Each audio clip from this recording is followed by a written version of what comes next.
going on, guys? Welcome back to the Mike Force Podcast. It is, of course, your host, Mike G. Here in the studio on YouTube, as well as everywhere you find a good old podcast, iTunes, Spotify. Hope you're finding us somewhere. If you are not subscribed to the YouTube channel, go ahead and do that, because a lot of the things I talk about, I do interact with the video, trying to keep it audible friendly, but it benefits us at the Mike Force Podcast, but also you in education and everything that we're doing. So I want to say, what's up, man? I hope you're having a good week. I try to do these now around Wednesday, Thursday, so I could drop them for your Friday commute, give you something to think about headed into the weekend. Big shout out to Black Rifle Coffee Company for this wonderful coffee.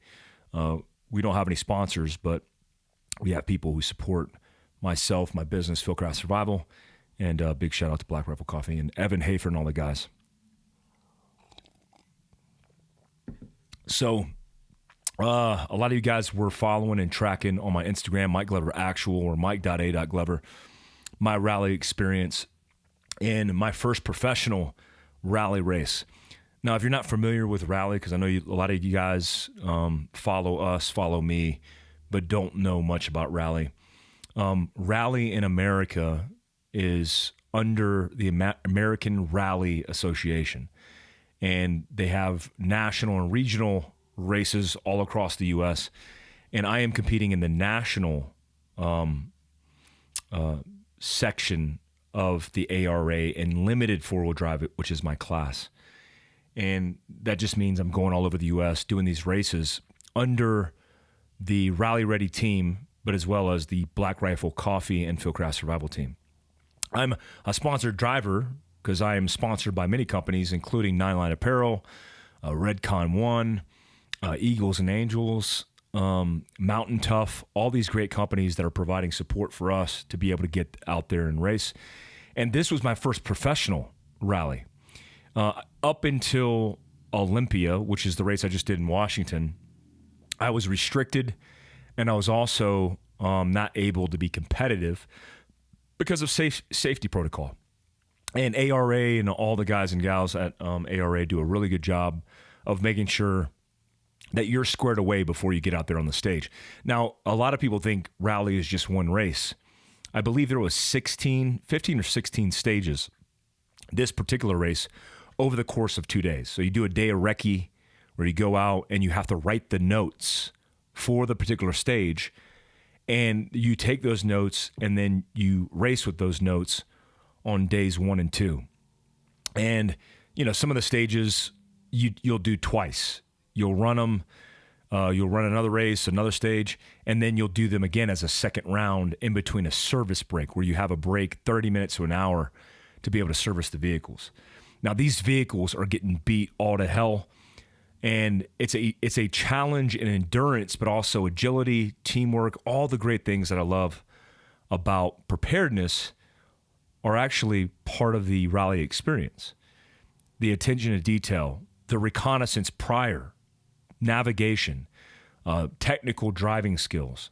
There's a lot of hard skills, what we call in the military hard skills and soft skills, that combined allow you to attempt to be successful in rally. This particular rally, we had over 90 cars. Ken Block, Travis Estrada, Barry McKenna, Tom Williams, Dave, Texas Dave, all walks of life, all different backgrounds and experiences. And it was my first considered pro rally race. Just coming out of Mexico, and you guys have heard that podcast about me talking about Mexico. So me and my co-driver Glenn, we competed, and we wound up taking a podium finish on our first professional rally in limited four-wheel drive, which is a very difficult class to be in because it's very competitive. It's the class, like, I believe, before you invest a lot of money into professional rally cars, like Dave would want me to say, like the R2s, like the pro built spec rally cars. That could be an open class that Travis Pastrana, Brandon Simonek, the Subarus that they're driving in, built by Vermont Sports Car. It could be the R5 or the R2, R3, like built by M Sport, competitive spec rally cars that are made and intended for racing. Or you could be in limited four-wheel drive like me and just have a stock Subaru and just full send it. So I didn't know where I was in the standings. I didn't really care. And I expressed this on my social media page as well. My mindset in winning is I've never won, right? Because I don't look at it the glass half full, right? My approach and my mindset and everything that I do is there is not a definitive moment where I feel like I've won. I love to achieve. I love the experiences. The older I get, the more I want to experience things and appreciate the interactions I have with amazing people. JT from Black Rifle Coffee Company, Dove, Dave, Texas Dave and his Rally Ready crew, Bucky Lassick, Ree, Alex, Travis Pastrana, all these characters that are part of this experience that makes Rally amazing is a victory for me. So not that I wasn't excited, because I was. I just didn't show it. I mean, I don't like celebrating for third place. I think it's a good accomplishment. And some of the reasons why I succeeded is because others made mistakes, had accidents, and potentially failed. Texas Dave went off the edge of the road and got stuck. He didn't even crash. And when you look at that circumstance, that's rally. It happens all the time. I mean, my first rally, because this technically was my third, even though over the course of a lot of days in Mexico, it was a lot of racing. 100 Acre in the Woods in Missouri, I had a DNF, a do not finish, because my engine seized. So when you look at the challenges of rally, it's very much like the challenges you face in preparedness against a catastrophe or worst case scenario. I mean, what's more stressful than driving a car 100 miles an hour through the woods sideways and trying to get through that stressful circumstance? So that's the culmination. It's all the things in preparation, the notes, the attention to detail in the vehicle, the training leading up to the event that sets you up for success. And it's a testament to your level of preparedness, which is what I love about this concept of operate the outdoors, which is if you want to go outdoors, you need to be prepared to operate the outdoors. Because if you're not prepared to operate, then you're just beholden and on the reactive side of any catastrophe or disaster that you face. So part of this podcast, we're going to talk about urban survival. I wanted to throw out the rally stuff for you because it is challenging. Somebody asked me recently, they said, "Hey, Mike, do you get stressed in the car? Do you find it stressful?" I feel no stress in the car. I actually have the opposite experience where it puts me in a very calm state where I'm able to function and operate. Look, I operate very well under pressure. I always have. When I was a guard at the Tomb of the Unknown Soldier, I was 18 years old. My first walk in front of people was in front of thousands of people that were there to watch the Tomb of the Unknown Soldier guard change. And that was nerve-wracking. But I had to overcome my fear and then, take it through a 20-year special operations career where, I'm doing the most dangerous things in the world as a daily profession. And I kind of worked that or conditioned that side out of me. Do I get adrenaline? Do I get cortisol, stress? Yeah, of course. But I never feel an overwhelming sense of anxiousness or fear. I only drive more technical the more amped I get, if that's a way to demonstrate to you that I'm not cool. I'm not a cool guy because I'm telling you that. It's a part of conditioning. So I do have to get inside my head and mindset and remind myself not to dwell on mistakes, to focus on the next leap and bound, because that's important. I wanted to talk to you guys about something epic. I just had a meeting over this morning with Mike Hernandez, Rob, Ricky, my team. Stand by. I got to drink some more coffee. We are putting together a overland experience for us as a company that is positioned for content to educate you on all things: communication, navigation, planning, contingencies, off-road tactics, how to pack, how to load, how to bug out, all that good stuff. And I'm going to do it probably the last week of September. But as part of that experience, we're going to stop at Black Rifle Coffees. We're going to have speaking engagements. We're going to teach you guys how to do what we do when we challenge ourselves to operate the outdoors. And we want to share that with you, even having a philanthropic side of this where we're going to do volunteer work. We're going to pick up trash on the trails, all kinds of cool stuff. As part of that content series, we're going to educate, most certainly, but we're also going to bring in special influencer guests that are in our circle. I just texted Matt Best and Noel. Hopefully I can get them to come on a leg with us, because if they come to a leg of our journey, they could be part of that experience, but we could also share the love and the experience with you, which is the overall point. If you don't listen to us on YouTube, please subscribe to the Fieldcraft Survival channel and Mike Glover Actual, which is my personal YouTube channel. Also, I want to talk about responsible citizen. As the weather is getting nicer, we want to start bringing responsible citizen throughout the country and not just alone here in Heber City, Utah. We also want to start recording these so that we could share them online. I'm teaching May 4th in Heber City, Utah at Fieldcraft HQ, which is on our website at fieldcraftsurvival.com. You can actually sign up. It's completely free. And what is responsible citizen? Good question. Responsible citizen is our way of giving back to educate you to be a responsible citizen. I don't know if you guys saw it, but we posted on Fieldcraft Survival's Instagram. A California Highway Patrol officer was shot and injured, was bleeding out on the highway, and the suspect was being held by a man, I believe at knife point, trying to do the right thing. And there were good Samaritans, responsible citizens on the scene that were treating his wounds. One guy was actually applying direct pressure on the wound, and I'll talk about some of those considerations today in our Urban Survival Part 2. But I want to let you know that, you know, being trained in preparedness is not just an individual or family responsibility. It's also a responsibility to your community. It's one of the reasons I developed AmericanContingency.com, where you could find people that are like-minded who share common interest in being prepared in your own backyard, but you could also group, train, and then be responsible Samaritans in your own community. And that's hugely impactful and hugely important, especially given the conditions, the societal conditions that we're living in today, where it seems like not a lot of people care, but we care. And we want to bring that to the North Carolina Fieldcraft HQ. We want to bring it across the country when and where able. I'm excited about wow, that was like a tongue twister. I'm excited about that. Super stoked for it.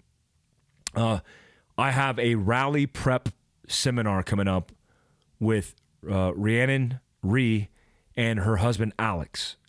Both Travis Pastrana, Rhee's Travis Pastrana's co-driver, and Ken Block. Alex is Ken Block's co-driver for the last 17 years.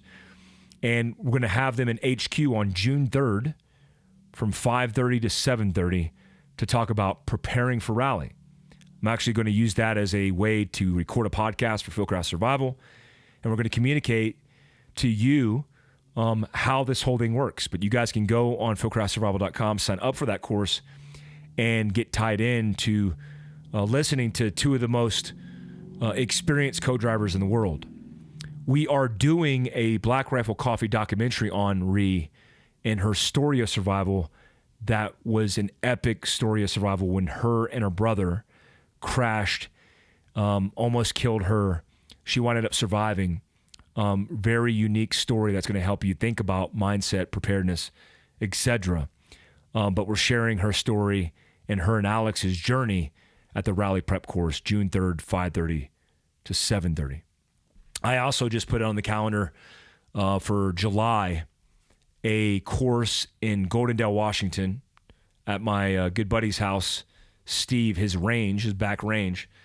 I'm doing gunfighter pistol, I believe, level 1 and then level 2. That will be in Goldendale, Washington. You guys can find that on fieldcraftsurvival.com.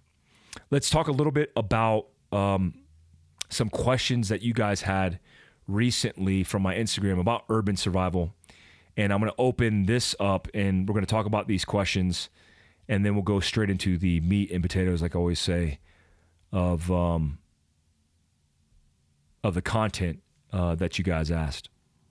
So you should do one with Grand Thumb. He just did an excellent urban survival video. We've actually done videos. We've done collaborations with Grand Thumb. Grand Thumb was with Kevin Owens in one of his segments, and I would look at Grand Thumb as an expert, especially in the in the realm of survival. It's really cool to see him doing urban and rural. But yeah, for sure, we're going to do that. Rather than for city survival, rural, smaller farm towns advice, try to team up. Yeah, community is key. We will have a rural survival segment after this. Some of that rural survival segment has to do with sustaining your survivability over a longer period of time. So not necessarily thinking about bugging out, but maybe bugging in. Bugging in is a thing where we have to reinforce our safe house, set up a longer term plan, which means, have the bees, have the chickens, have the homestead, because that will help you sustain your survivability. We will get into that in another podcast. How to navigate movement in these situations and having to care for small kids or dogs. I'm glad you asked that, because that's a good segue into some of the stuff that we're talking about in urban survival that has to do with family preparedness. Look, family preparedness is one of the most difficult things to do because it involves a lot of protection of small people, children that can't necessarily fend for themselves. And when you have that, it throws a lot of logistical challenges in your way. Security, food, water considerations, even shelter are all affected by the family unit. What I'll say in this question, because we'll go into detail about it in the podcast segment, but I want to talk about navigate these situations when you have small kids or dogs. When you are thinking about any scenario, the plan starts with a conversation. It starts with a conversation, because when you war game, what you're doing in a conversation, you're developing creative courses of action that are going to mitigate and reduce overall risk because you're talking about it. And that talking can turn a course of action into a potential plan of action, which could result in a solution. I mean, that's how the most advanced, the most successful businesses and people operate, right? It starts with a sit-down brainstorming session. Let's do course of action development and figure this out. That is hugely important in every segment of preparedness. The conversation might sound like this. Honey, what if we're off-roading with our children and we get in a vehicle accident and we're upside down? Well, we'll call 911. Well, honey, what if we don't have 911? What if we're somewhere rural and we don't have cell phone reception? Oh, well, maybe we need some kind of communication that allows us to communicate off-road, since we do it a lot. We need some kind of communication device that allows us to communicate via satellite and on an inReach or spot device. Hugely, hugely important to start with a conversation, because you will identify in simple imagination all of your deficiencies that you could then line out to address and coming up with realistic solutions. Articulate the amount of time and training you have. I feel that's kind of important. Oh, never been asked that, but yeah, for sure. So I started in the military when I was 17 years old and did 4 years in the infantry. I went to airborne Ranger school, got my expert infantry badge, got my team identification badge, made sergeant before the age of 20, and spent the remainder of my career in special operations. From my understanding, because I was hugely invested in my professional career, I've been to pretty much every training course that special operations has to offer. Even the ones that are offered by civilians, where you could do accelerated, advanced, and creative training away. Let me give you an example. I once, when I was in SMU, went to a Photoshop convention, and learn how to do photo editing for reconnaissance applications, but also inquired about shooting photography off of little birds because I wanted to be able to do reconnaissance operations on helicopters, in trucks, in vehicles on foot, and photo reconnaissance was one of my line-outs of expertise. I've been to free fall jumpmaster. I've been to joint terminal air control school, surreptitious entry times a lot, driving, defensive. I'm an instructor. Just every single course that you could think of, I've been to. Ethical hacking, which is funny that's called ethical hacking. Technical reconnaissance school, mountain warfare, like all these training courses that I've done over the years, which can line out a huge stack of certifications.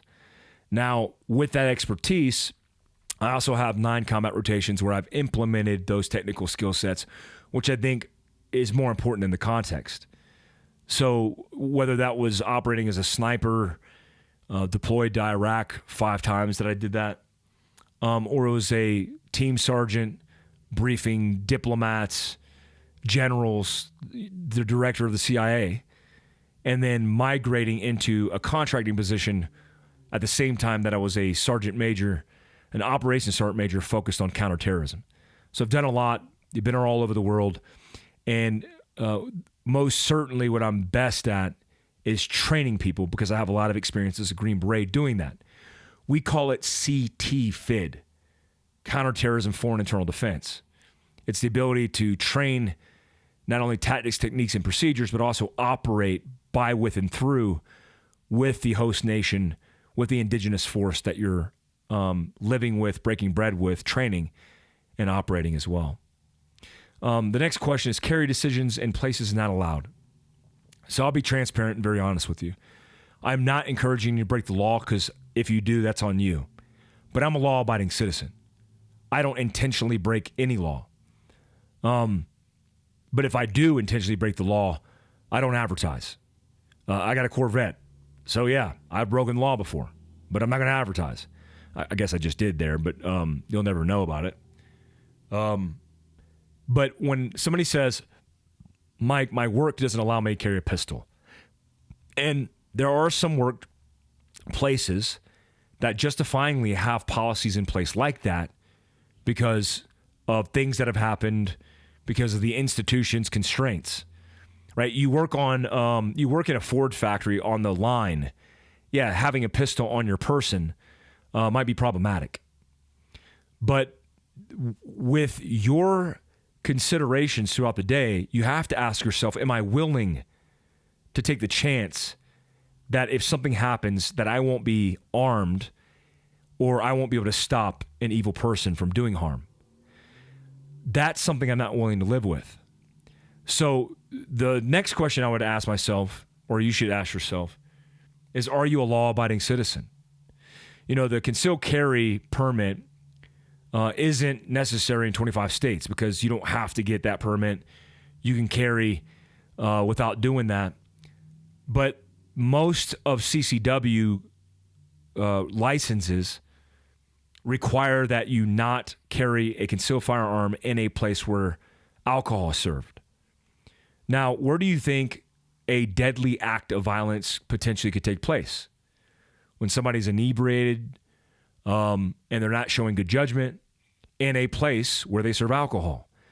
Now, if I go to a bar to drink, then I'm not going to carry. But I often don't go to restaurants and bars to get sloshed. I do that because I'm a social drinker and I want to relax. And so if I go into a bar as a law-abiding citizen or a restaurant that serves alcohol, I'm thinking, dude, I'm not taking the chance that I'm going to run into somebody that's going to potentially harm me and my family and not have the means to defend myself or my family. That's on you. That's on you. So you take and assess your own risk. What are the optimal types of plates to wear in your plate carrier? It all depends, guys. Like I told you guys before on a different podcast, don't be so enthralled with guys who have never served in uniform running around with kit as a indication that you should do the same. As a civilian, throwing on kit or a uniform isn't necessarily about protection as much as it is an overt posture. Because you can't really get away with a lot if you're in multicam plate carriers, nods and helmet, working in a semi-permissive environment that is full of civilians. I mean, you're showing your ass, but you're also showing all the indications that you're overt, which means you're likely in the military, you're in a war zone. But as a civilian, one of the things that I never understood why civilian influencers do this, because they don't know better, and partly they're just trying to get cool guy videos or pictures. When I had access to plates and body armor, I never wanted to wear it because most of the places I was located in the mountains of Afghanistan, even in the streets of Baghdad, Iraq, where it's 115 degrees and humid. I don't want to wear a lot of body armor. I would rather have a chest rig, a way to carry my stuff, and then be able to shoot, move, and communicate. Most importantly, move and shoot faster. Because I'm not bogged down by the weight of all this kit. So, yeah. What plate carrier you wear is going to determine the plates that you could use. Prime armor, Cryo Precision carriers, Tier Tactical carriers, and armor. Those are some of my favorite companies that I like to use. You and the boys and girls trip to Canada to bag a Mosey or two in the fall. Let's go. That'd be cool. I don't know what... Oh, a Moosey. Wow. I read that wrong. I was like, what's a Mosey? Is it a good idea to stash loaded guns around the house, or is it too much of a risk? Good question. I recently advertised that I have children. I have twins. I'm a single father that is... Actually, I'm not a single father. I'm not single. But I'm a father of twins. And having twins... a boy and a girl that are under the age of 5 is a challenge in family preparedness considerations. And when I think about my own home defense plan or security plan, I don't have anybody who lives with me. It's just me and the kids. I think about the risk of my children being able to utilize or function that firearm and have an accidental discharge. I have a good friend whose son tragically passed away because of that, and I don't want to be in that situation. So it really depends on your specific circumstance. I just got a biometrics lockable safe that I'm going to be testing soon to assess whether that's a good option bedside, because I like the idea of using my fingerprint or mechanical combo in a pinch, but I could have those strategically located all over the house. Now, I do have guns all over the house, but those guns are put in places where my kids don't have access, and as they age, my considerations change. If they were of age to know better, could functionally pick up a pistol and manipulate it, I would not have any guns out and about. I would just not take the risk.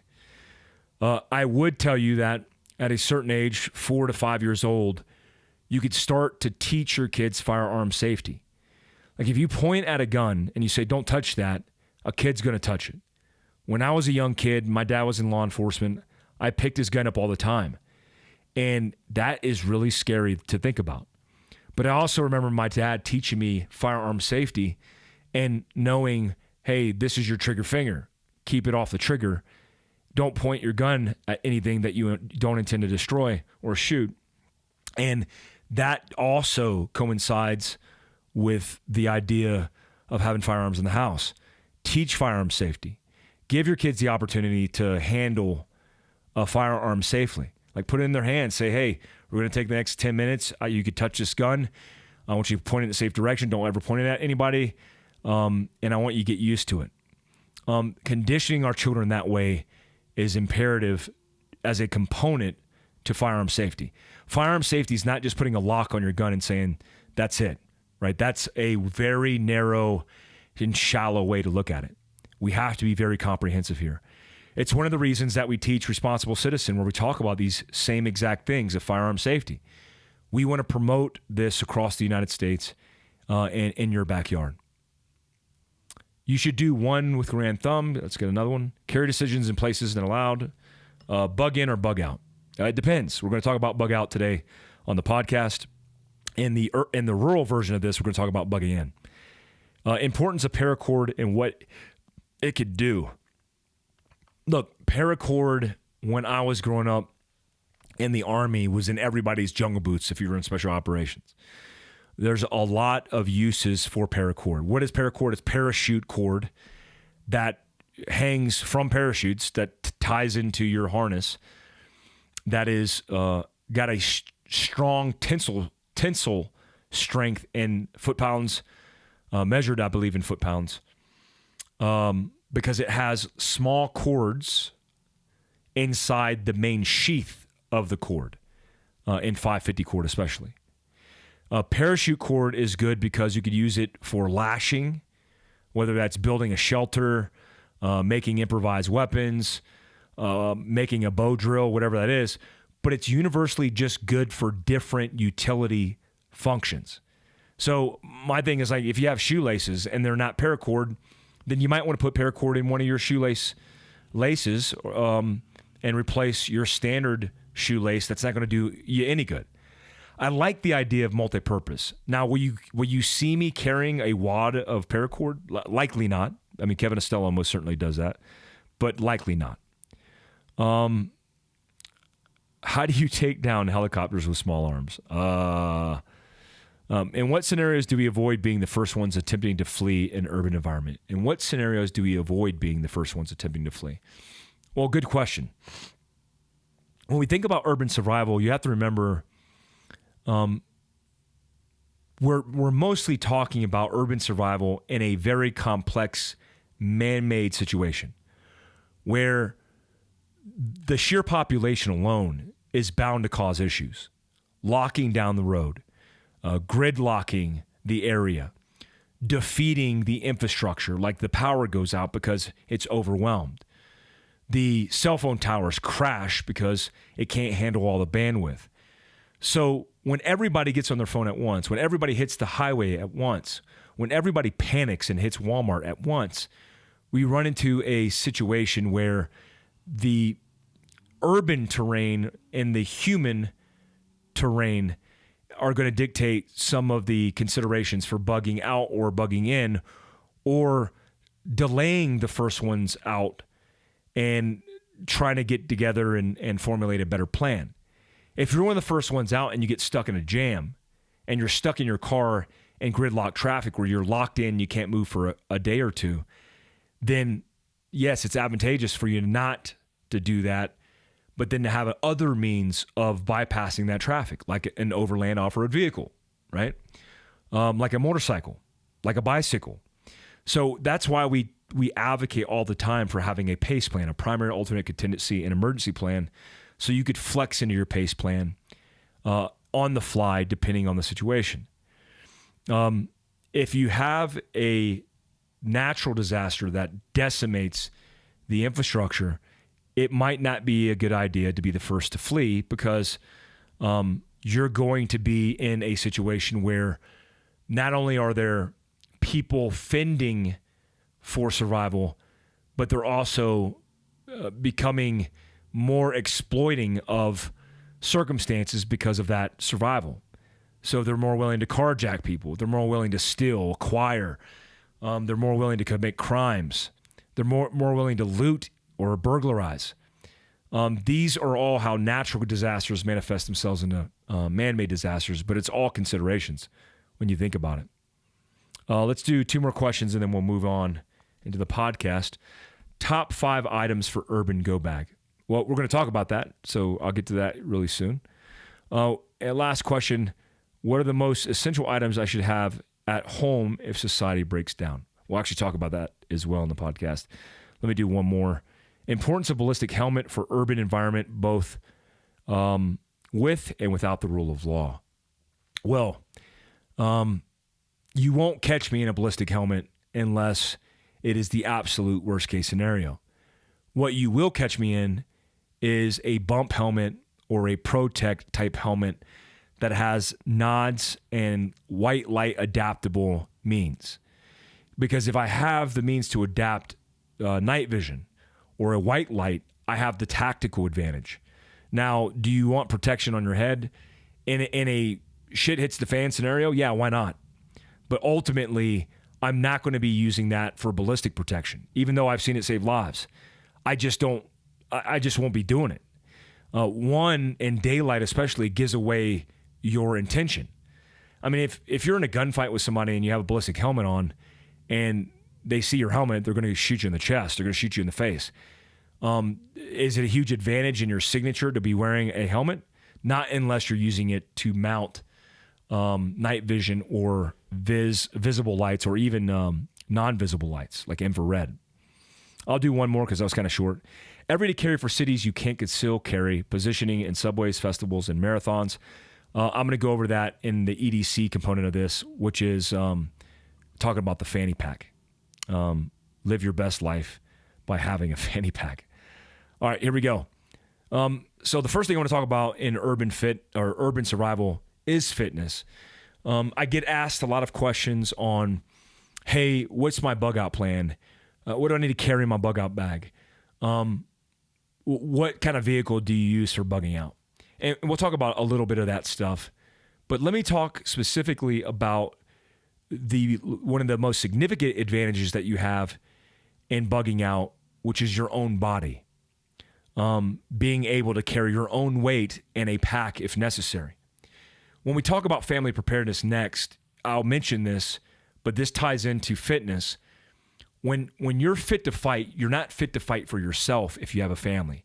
You're fit to fight for your comrades, your brothers in arms, your family, right? That's the translation from the military application into the civilian application. You're not just training for yourself to look better in the mirror or on your Instagram account. You're training because you might have to load out both your kids on your back, right? Kids are at the bottom of the barrel in survival, especially in disasters. That mean high intensity, consolidated or condensed timeline where things take place. We'll talk about that when we talk about family prep, but I mention that because when we think about fitness, I want you to think about functional fitness. I know the word is now overused and a lot of people use it to market their own businesses. But what I simply mean is not adapting. The most adaptive level of fitness is functional fitness because it doesn't depend on 40 grams of protein after you work out. It doesn't depend on an adequate diet because likely you won't have one. It doesn't depend on weights or machines because you won't have one. So you need to be light and lean using calisthenics, pushing and pulling your own body weight. And you need to utilize a good program. There's two programs that I recommend. One of those is Mountain Tough. It's on an application. Before I sponsor or work with anybody, and spoiler alert, I do work with Mountain Tough. They sponsor my rally car. I want to make sure it's the right product for you. Not for me, but for you. It certainly is one of the best programs that I've seen in functional fitness that's very adaptive to technology and your potential schedule on the go. I love it because I can put it up in my hotel room. This sounds like a commercial, but I have used it. I can put it up in the gym downstairs and do kettlebell workouts. But it's based on using experts to teach you how to be functionally fit. And yeah, there's weight routines, there's kettlebell routines, there's yoga, there's all kinds of stuff. But that is the fitness that I used as an operations guy in Special Forces, where I wanted to be able to box jump with body armor. I wanted to be able to run up a mountain with body armor. I wanted to be able to do pull-ups and push-ups with body armor because that was my profession. For you, It should be centered around this idea of family preparedness and protecting those that you love most. So right now, think about it. Could you take your spouse, your kids, your family, and put them on your back and hump out of a bad situation? Hump is a bad word to use. It's a military term meaning putting a ruck on your back and humping it out. God, I should not say that out loud. It's so funny. I'm laughing by myself in my room. That's even funnier. And I made myself do that. So when you are functionally fit, you are fit cardiovascular wise, you have endurance and agility, and you don't have excess muscle that is going to require fuel in a worst case scenario. Right now, I'm a bigger guy. I mean, you could tell by the dimension of my body, I'm a bigger guy. I'm about 230 right now, 6'1", 13 size shoe, big hands, big head. I like to lift, right? Because I like to feel strong. And I do lift, but I don't lift real heavy weights trying to build bulk because I'm already bulky. I'm a big guy. If I start lifting, which I have before, I'll get to 240 really fast, and I'll be out of breath walking up my stairs. But if I'm light and lean, which I kind of am now because I'm preparing for racing, and I think about this idea of family preparedness, I am not unnecessarily big, but I'm also fit. If you can't carry out your spouse on your back right now for 100 plus yards and even more, if you can't put a pack on your back and ruck or move out for an extended period of time, then you're not fit, right? And you need to get fit. Mountain Tough's a good way to do it. Also, I recommend Soft Fleet because Special Operations has some of the best fitness routines. The Thor program, Jim Jones, that have adapted special operators into being the fittest in their life for their profession. And there is some crossover there. Soft Fleet offers exceptional programs. You can check them out at Soft Fleet. That's SOFLETE. Also did a podcast for the Fieldcraft Survival channel with Ben Light. And Ben Light is let's call him ultra athlete.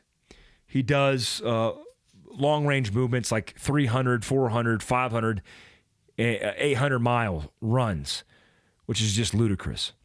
We talk in that podcast about fuel, about mindset. One of the things I take away is because he trains for going off-road and doing trail running, for example, with changes in elevation, he does do muscular strength. If you're just focused on cardiovascular fitness, then you're not prepared for the big picture. You have to have a well-rounded game in functional fitness. That includes your core. That includes mobility. That includes flexibility. That includes endurance and muscular strength. The list goes on. So check out Ben Light's page as well. Amazing human being, and that podcast will drop sometime soon. Let's talk about family preparedness. So family preparedness is my new push this year because I have let you guys know that I do have kids. And I've been, for the last few years, because my kids are under 5, I've been coming up with different considerations and plans on how to everyday carry. One of the things that I talked about in a recent post was my fanny pack. Let me grab it right now. And this for you guys watching on YouTube, this is for you, but I'll try to make it audible friendly for those who aren't. If you're not listening to this, go on, or if you're not watching this, go on to Mike Force podcast and you can review this part of the segment. But stand by. So I got our new fanny pack, right? This is the fanny pack that was designed by GRS contractors and special operations guys who made these for low-vis operations. Now, it looks like a standard fanny pack, but it's not because it's adapted to everyday carry considerations. First things first is when I zip this down, which I like in my personal setup. This is in collaboration, by the way, with Free Range American and Fieldcraft Survival. These will be on the website soon if it's not already on the website now. But when I pull this down, this actually flops all the way down and can stay open just like this. Sorry, it's weighted. Just like this. And this front pouch has all my first aid, my wallet, my keys, and then the back pouch is where my everyday carry pistol is. This is a 365 XL, and this is the comped version of the XL. Now, what I love about this is the adaptability of this part of the bag, which is my 365 XL, which is loaded, by the way, has this retention strap in it, which is a stiff strap that's Velcroable. I don't know if that's a word, but I just made it up. That protects the trigger guard and trigger while it's inside the bag. Because one of the big complaints that we get is you recommend the Patagonia fly fishing bag. You recommend the purse. But what's the means to carry this inside of this bag? And this is the solution, right? It comes with this, by the way, and is perfect for a compact pistol. Glock 19 is a little tight, but if you have a Glock 19, it will fit. I like the SIG 365 XL, 365, as well as the 365 XL comp. Another cool feature of this bag, this fanny pack, is that the straps actually stow in the back of this. I'll stow one side just so you can see it.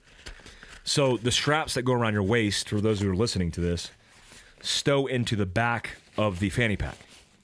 And the reason it does that is because it comes with adaptable straps to be able to use this as a chest rig. So you could have this on your chest when you're fly fishing. You could have this on your chest when you're hunting. You could have this on your chest when you're bugging out or driving. When I overland, I have something around my waist or on my chest. I might even have a gun belt on, because you're in the back country where evil people take advantage of good people. And you want to be able to have a ready, accessible self-defense setup. What I also like about this particular setup is I could fit all my med and first aid separate in this particular bag. So I have a tourniquet. I basically have our Stop the Bleed kit, which is a tourniquet, a hemostat, combat gauze, which has got a coagulant in it, a coagulant agent, compression bandage, and then gauze to be able to stuff and stop the bleed. Depending on where I'm going, I might modify this and trick it out, but I like putting the weight of that, because if I have to open this, then it's going to set me up for success. One guy had a comment, and he's like, dude, I used to use a similar setup where he would put a patch, his police department patch here, so if it was open, people could identify him as a police officer. I think that's a smart idea. What I like about it, too, is when we're talking about family preparedness, which is why I brought this up in the first place, this is a fanny pack. It doesn't stand out as a particular military style, besides that it's black, but there's no Molly on this, right? There's just logos. We're going to do this in different color schemes, and we're going to launch it, release it. You could get them at Black Rifle Coffee, because Fieldcraft, remember, is in every Black Rifle coffee shop. And I just wanted to show you that, because when I think about equipment in family preparedness, I think about EDC considerations, and this is the means to carry, right? This is how I carry. If you see this on me, that's my setup. 10-80-10. Let me describe to you something a few people have hit me up about that I want to remind you of. If you haven't listened to it, it'll be new for you as well. 10-80-10 is a concept that was derived from a gentleman by the name of John Leach. I believe that's right. I believe it's Leach. So this book on survival psychology that he wrote had to do with the ability to understand why people live and why people die, and then analyzing the case studies and the data, and understanding what can make you statistically more probable to live.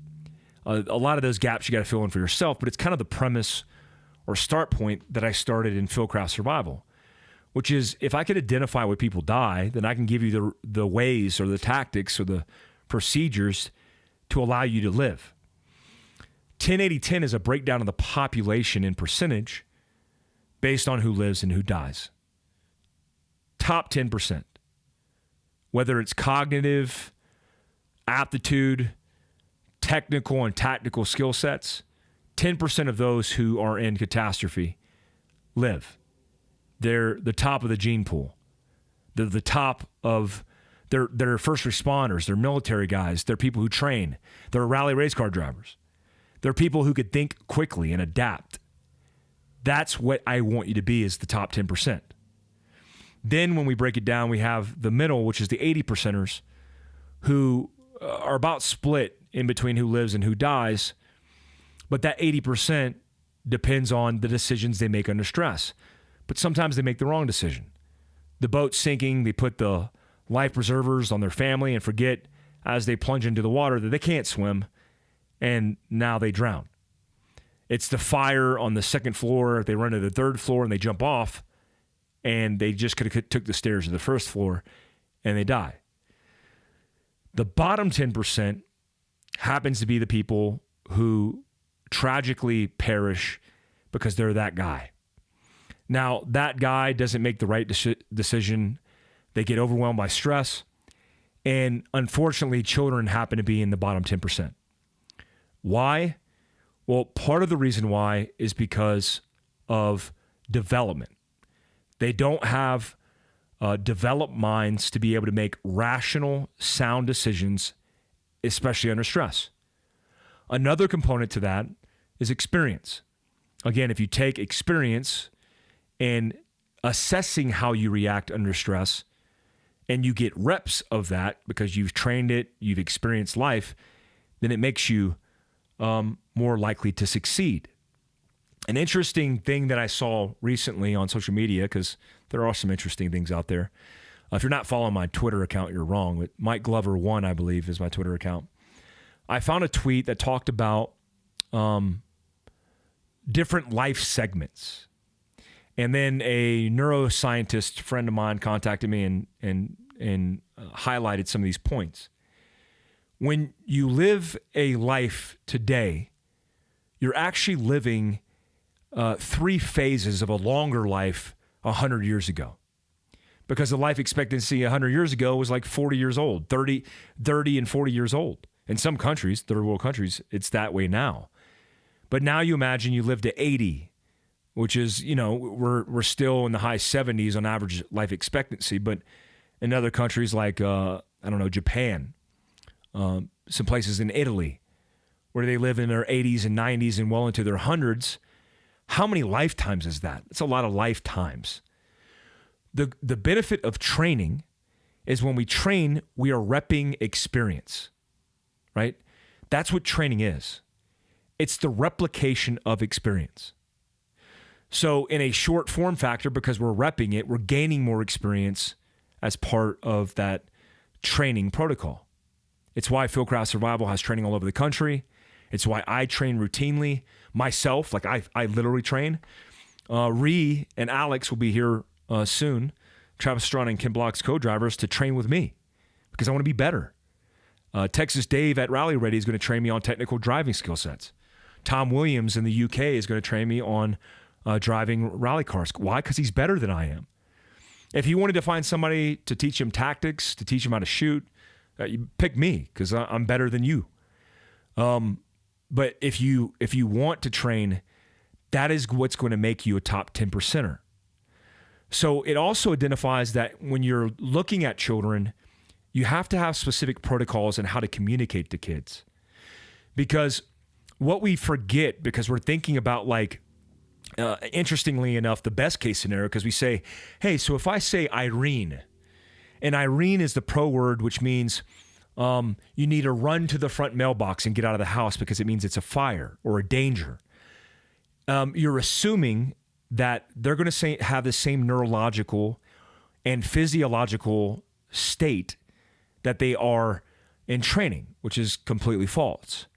Now, you could assess that because you could put them under that stress, which is called stress inoculation, and a culmination exercise where you identify potentially how they're going to react.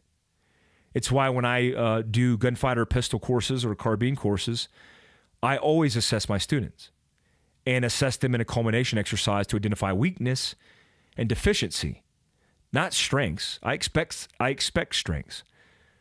So what happens when you say Irene and the child is in a sympathetic nervous response? Because They've never seen a fire. What happens when you say Irene and just you yelling it puts them in a sympathetic nervous response, because in children's middle ear, which are very sensitive, a certain pitch and tone of your voice could put them automatically in a fight or flight response. And it intentionally and deliberately elevates cortisol, norepinephrine, and allows them to try to succeed in a primal state in fight or flight. Have you assessed that? So not only do we need to train our children and condition protocol, but we also need to have cognitive gateways, discussions, and assessments, and determining what the child is going to do under stress. So you might say, son, with a fire, if you hear me say Irene, I want you to run out of the house, out of the front door. But what if the fire's at the bottom of the stairs? And then they get to the bottom of the stairs and they don't have a protocol for that. Well, a child who's underdeveloped, just like men under the age of 25 don't have completely developed prefrontal cortex, they're going to make irrational, potential dangerous or hazardous decisions that might cost them their lives.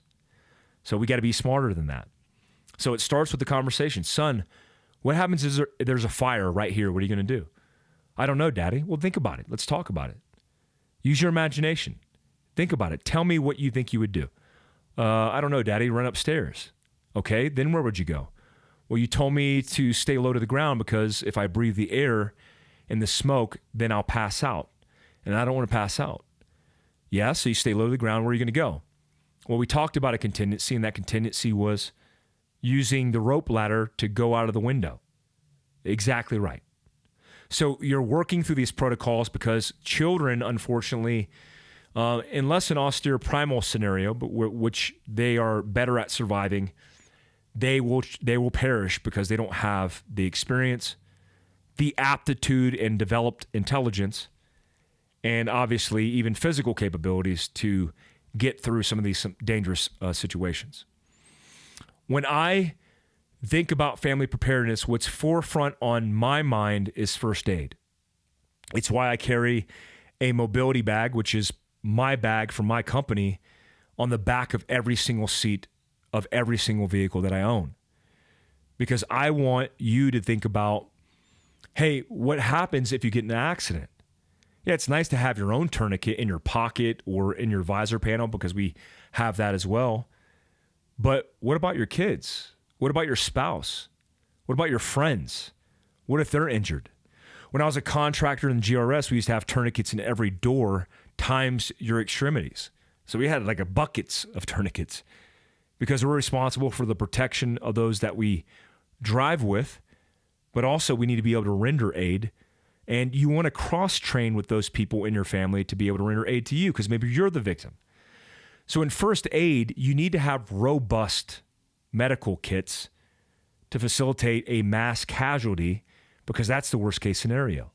Again, we're not catering for the best case, we're catering for the worst case. So get the equipment from fieldcraftsurvival.com. Selfishly, I'll plug myself because we sell it and we're having that conversation. And I want you to train. We got Doc Jones, which is doing a lot of training this year in first aid. There's no excuse, guys.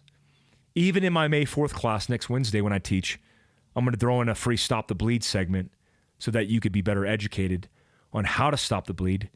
As a part of my job in the military and also as a contractor, I had to be TCCC certified, Tactical Combat Casualty Care certified, to stop the bleed because it was an important role in my profession. What's more important in your role as a parent, as a spouse, as a preparedness-minded human being, as a responsible citizen, is to be able to stop the bleed for those that can't stop their own. I also think about loadout. Look, if you're, this happened recently in Colorado with fires. It happened in Paradise, the town of Paradise, where unfortunately several people died. They didn't have enough time to get out of their homes in Northern California.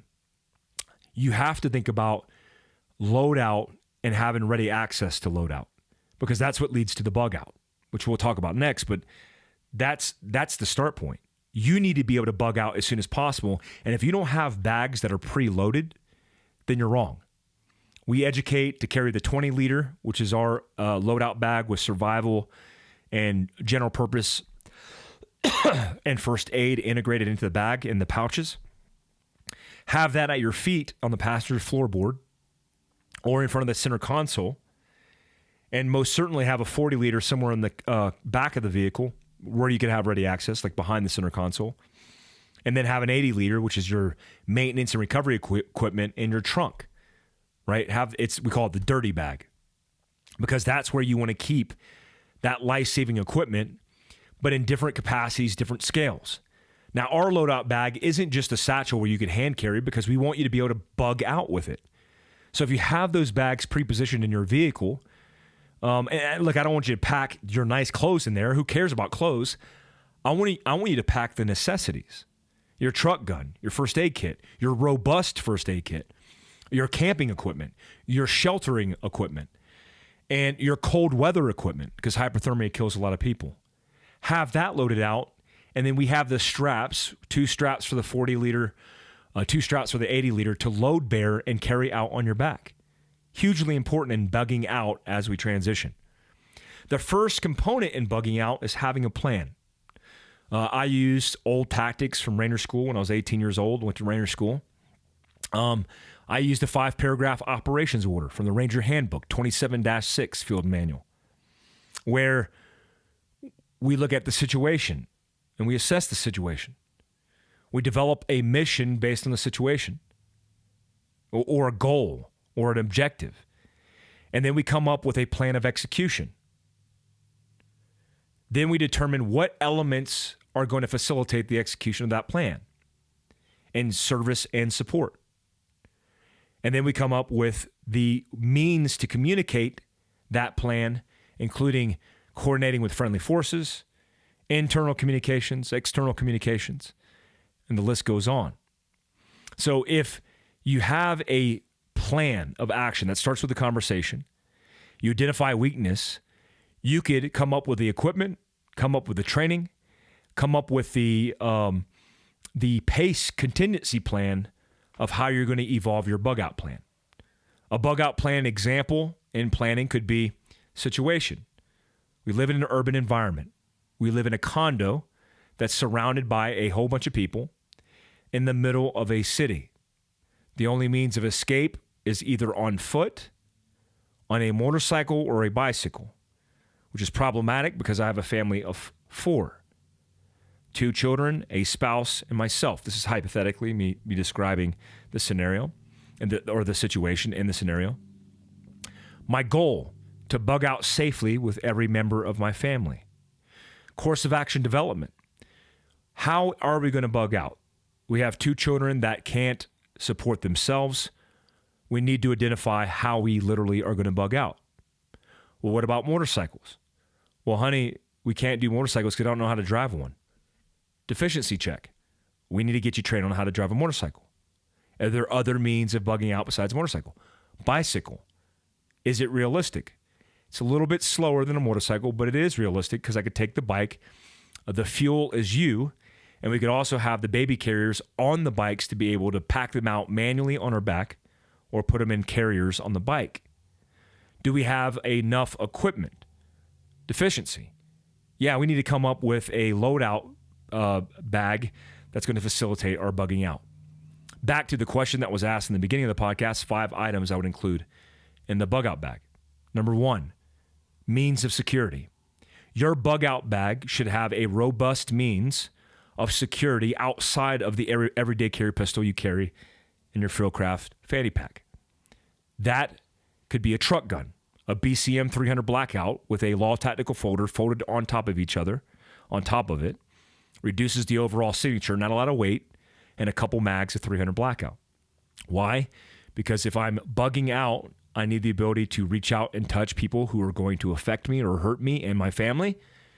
And I want a higher caliber means of protecting myself, especially if I'm bugging out in and around a vehicle. First aid. First aid is mission essential in bugging out and just generally in life. You're more likely to be in a vehicle accident, to see an accident yourself as a responsible citizen, to be in a gunfight, right? Where you're stopping the bleed because you're sealing up wounds. You need to carry first aid. The statistical probability leans in the direction of the accident and catastrophe versus the shooting or the active shooter or self-defense situation. But you have to be able to render first aid. The detriment, I'm not talking about Band-Aids, guys.